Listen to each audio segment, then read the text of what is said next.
Did anything happen? I hope it's not too much of a personal question. Was there ever an accident or something that like was the light bulb moment or that triggered this desire to go down this path? A number of incidents. One personal one. I was I was in the blind spot of a semi trailer, and in front of me was a minivan, and the minivan was just level with the semi trailer, and I was, like I said, behind the minivan in the semi truck's blind spot, and he decided to change lanes, and I'm in the passing lane, so he didn't couldn't see me because he couldn't see past the minivan, and he literally pushed me against the barrier. And so I had to accelerate beside the minivan. So imagine there's only two lanes on this bridgeway, and I'm taking this, 2 foot narrow path to squeeze between the minivan in order to avoid this truck from crushing me.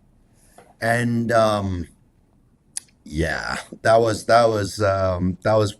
quite visceral for me, but also at the same time, yeah, I would say I've lost friends who use this type of transportation to do, just to enjoy themselves, right? And as again, as a technology person, so I grew up as a radio engineer. I used to make smartphones before they were smart. So I wasn't born in auto, I was born in technology. And as luck would have it, I went from that company to another one that made heads-up display technology for ski goggles and sports eyewear. And I don't know, like maybe your audience is familiar enough, at least those that are as old as I am, 50 years old today, and or this year. And You don't look a day over 28. No. Asian curse, Asian curse. I'm telling you right now, age, like when I turn 70, I will age to 100 overnight. You will see it. You will see it.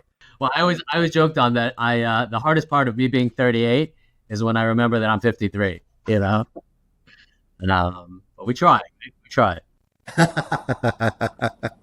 Yeah, look, so Google Glass. I was about to say about our generation. We remember Google Glass and what it did for the public and perceptions of data and having it available at all times. And so I take that forward to this ever growing world of mobility. You mentioned before, it's like, hey, we got these cool bikes and everything, and for me, we've expanded our scope because we feel that safety is for all. It's not just relegated to just motorcycles per se. Personal mobility is just that. It's all forms of transportation that allow us to do the things that we do the most, that love we do. Yeah, we love doing the most. Number one is like commuting to and from school. Hey, we're going to go on a recreational ride because we want to enjoy our surroundings. And then this last one, which is an emerging economy, especially, around the world. And this is what technology provides us today, last mile delivery. I, And I think it's important for a lot of the audience to recognize this is that in my experience in starting companies, just like from an idea, whether you're starting in the basement and scaling, or the best companies are born out of a pain or out of a need, and you are trying to plug up that hole rather than a nice to have type of a solution. It seems like the way certainly the way you're talking about it is that what you are creating is a have to have versus a super luxury item I could do without. And I guess my question is just to sort of understand the value proposition a little bit better.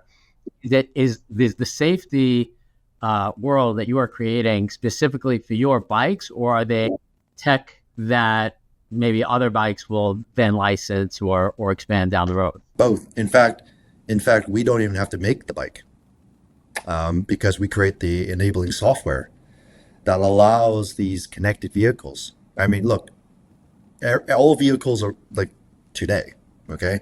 They all have a sensor suite. In fact, even if you're riding a vehicle, like say, for example, you know, like I have two children, right? I have two girls, 20 and 19. They're Gen Z, 100%. And the thing is, they started their transportation, their personal mobility journey very, very early because they were on little kick scooters, and then they were on e-bikes, and then now my daughters are saying, hey, can we ride motorcycles? I'm like, absolutely you can, but now let's get you familiar with the road driving first, and then we'll get you on a bike. And look, my point about the sensors, they're everywhere, and even if you don't have a sensor suite on the vehicle, that's okay, because we carry a piece of technology. I'm holding my phone that has the same sensor suite that you find in a car.